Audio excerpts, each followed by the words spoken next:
Cody Johnson is here with me right now on the red carpet at the CMT Giants show featuring Vince Gill and honoring him tonight. Cody, it's so good to see you. You're just telling me this is like an award show It here. It feels like an award show. It feels like a real red carpet. This is pretty nice. I mean, you got it. You got the cowboy hat. You're ready to go tonight. I actually left all my other clothes at the house, so I'm really thankful I wound up with this.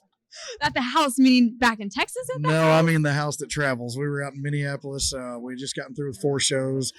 Flew in, and I was like, holy cow, all I brought was just my sports coat. So I guess I could say this is on purpose, but it really happened by accident. We're just going to say it's on purpose, right? Yeah, good things happen by accident.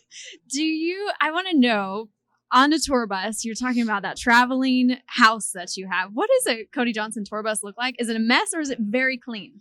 It's very clean until my 7-year-old and my 5-year-old daughters come out. And then there's coloring books and trash and candy wrappers everywhere. And I have to clean up afterwards, it's pretty funny. So straight from country singer life to dad life, all in about an hour, I imagine. Absolutely.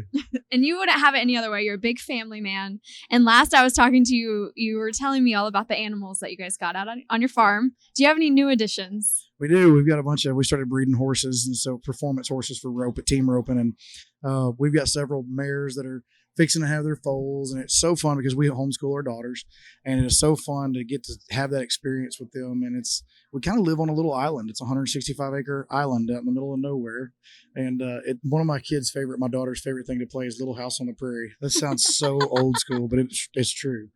And why Little House on the Prairie, do you think? I don't know, because I swear it's like they live on the prairie. Like, we don't hardly go to town. We stay out there in the middle of nowhere, and we go feed cows and hunt and fish, and very, very normal life outside of, I don't want dad to be too much. They don't need too much Cody Johnson in their life.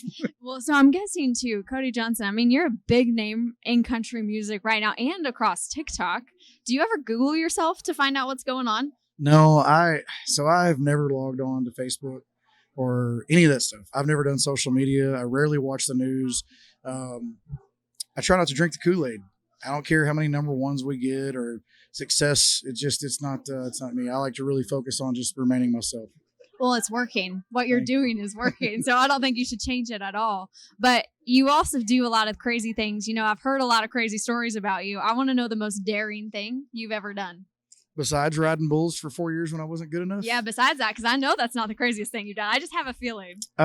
Me and my friend Colby Lovell back home, we were the Trinity River broke out, and we had some cows that were on the other side, so we decided to swim our horses across the river and go get those cows and swim them back across the river. And we had a friend of ours, Justin McKee, that almost didn't make it. It was it was one of those situations. It was a little scary at first, and afterwards we were the only two laughing. Justin wasn't laughing very much.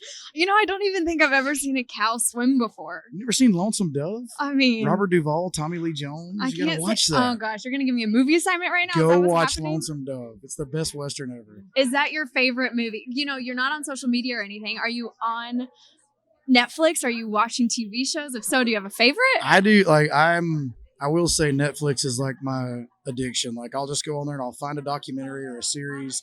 And then once I find one I like, I have to watch the whole thing. Like, I can't stop and go to the next day. And that's why, why were you up till 3:00 in the morning? I couldn't put the documentary down.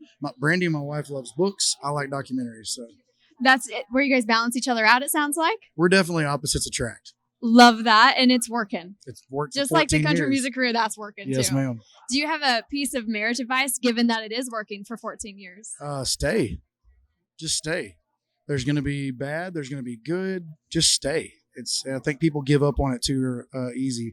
And if I were to given up on my marriage or my music career a long time ago, I wouldn't be standing here talking to you. I love that. That's great advice for everyone. And one more question for you. We are here tonight for Vince Gill to honor him. What is your favorite Vince Gill song and why? It's going to be probably the one I'm singing tonight, When I Call Your Name. My friend Tim Dubois, who gave me my very first publishing deal in town, wrote that with Vince. And I can remember being a kid and hearing that on the radio and thinking, damn, that's country. That is just country music. It was unapologetically country. And it's a sad song, which I think is something that country music was based on, a true sad song. And I'm grateful to be singing it tonight. Well, thank you. And thanks, Cody, for joining us. You're always one of my favorite interviews. You got the best answers. We'll be back.